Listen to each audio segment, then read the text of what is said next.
अरे अपना वो मैनेजर है ना, इतना हरामी है ना। अरे उस दिन मुझे उसने एक फाइल दी, बोला कि जल्द से जल्द कंप्लीट करके दे, बहुत अर्जेंट है। मैं बोला ठीक है, कंप्लीट करके देता हूँ। मैंने एक फाइल क्या कंप्लीट करके दी, उसने दूसरी फाइल भी थमा दी मेरे पे। अरे हाँ रे, बहुत खड़ूस है वो। तुझे क्या हुआ?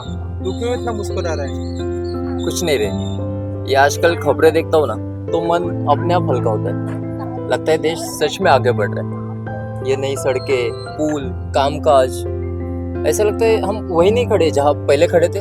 सही कह रहा है तू। आज जो स्थिरता दिखती है ना, वो यूं ही नहीं आई, धीरे धीरे ही सही, पर भारत अपने पैरों पे खड़ा हुआ है।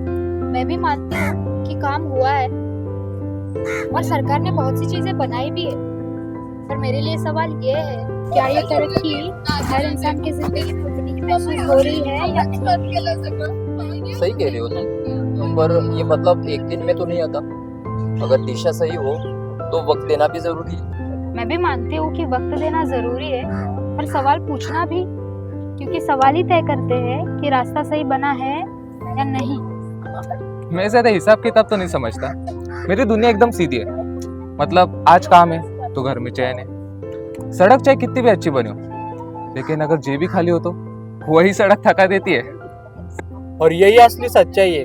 देश की तरक्की सिर्फ आंकड़ों से नहीं, लोगों की हालत से भी नापी बांग्लादेश जाती है। में पिछले 5 दिनों से कट्टरपंथी लगातार हमले कर रहे हैं और वहां हिंदुओं के खिलाफ एक डर का माहौल है। बांग्लादेश की खबरें देख रहे हो तुम लोग? वहाँ के हालात डराने वाले हैं, खास करके हिंदुओं के लिए। उनके घर जलाए जा रहे हैं, लोग अपनी जान बचाने के लिए सब कुछ छोड़कर वहां से भाग रहे हैं। किसी भी इंसान को अपने ही घर में डर के साथ जीना पड़े, इससे बड़ा दुख और क्या हो सकता है।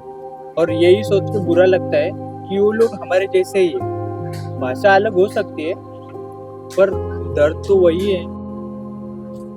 यार तेरी बात तो सही है, पर मैं क्या बोलता हूँ, हमें ऐसी बातें करने आए क्या? चलो ना कुछ ऑर्डर करते हैं। करो। करो। कॉफी वगैरह? Black coffee. Black coffee, normal coffee. Okay waiter.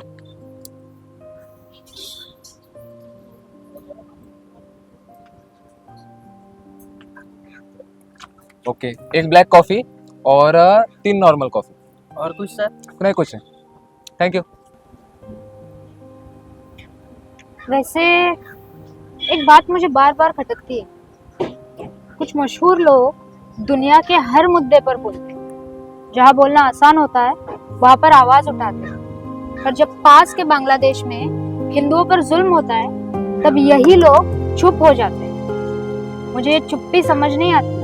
शायद सच बोलने के लिए सिर्फ आवाज नहीं, हिम्मत की भी जरूरत होती है।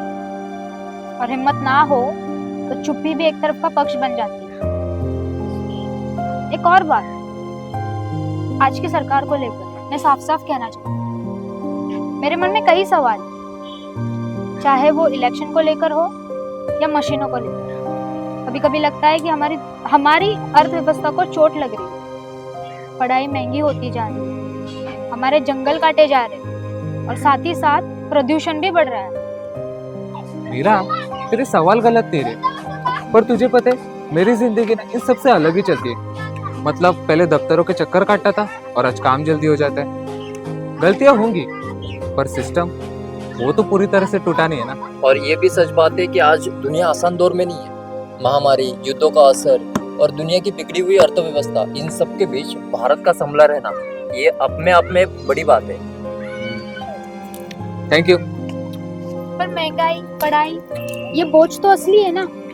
बिल्कुल असली है। कोई सरकार परफेक्ट नहीं होती, लेकिन जरा तुलना भी करो। देश ने 70 साल से एक ही पार्टी को देखा। तरक्की हुई मैं मानता हूँ, लेकिन बुनियादी ढांचा उसी रफ्तार से बढ़ा।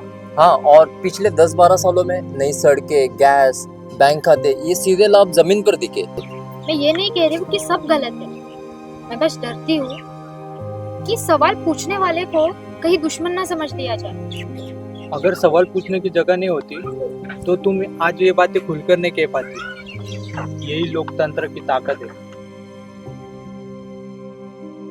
चलो अभी निकलते, बहुत लेट हो गया है। हाँ यार, चलो चलो, ऑफिस में चिल्लाए। फिर क्या? ठीक है, चलो फिर। चलो, यहाँ क्यों खड़े हो? रुक रहे 10 मिनट ही हो। 10 तो फिर अपना एक केक ले लेता हूँ। अरे यार इसका तो सुबह शाम केक केक केक मारना अरे भाई कॉमन है यार।